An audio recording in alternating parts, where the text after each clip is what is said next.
காவல்துறையின் அறிவுரைக்கு இணங்க அமைதியாக அட்டகாசம் திரைப்படத்தை கண்டுகளிக்கும்படி வேண்டுகிறோம்.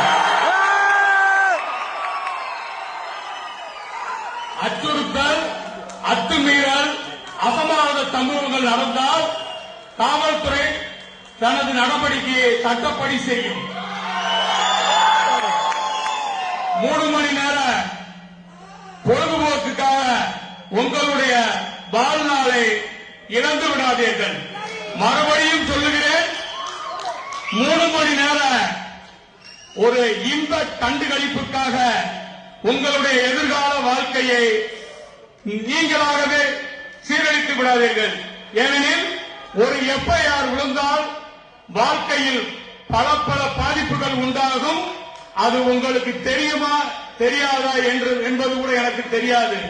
ஏனெனில் எந்தவித அசம்பாதமும் அத்துமீறல்களும் இருக்கக்கூடாது.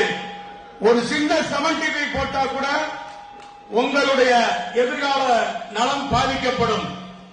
தயவு கூர்ந்து மீண்டும் மீண்டும் வலியுறுத்துவது என்னவென்றால், யாரும் வெடிபொருட்களையோ வேறும் அத்துமீறிய அசம்பாவித சம்பவங்களை ஈடுபடக்கூடாது என்பதுதான் காவல்துறையின் அன்பான வேண்டுகோள். தயவு கூர்ந்து படத்தை நல்ல முறையில் கண்டுகளித்து நல்ல முறையில் வீட்டுக்கு சென்று வாருங்கள். சரியா? எல்லாரும் அதே மாதிரி செய்யணும். என்ன தம்பி?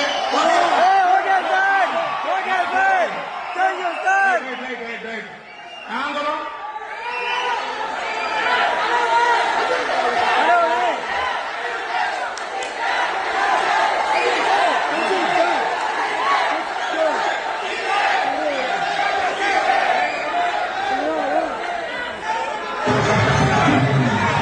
இப்படி படிச்சிருக்கேன், முடி முளைச்சிடும்.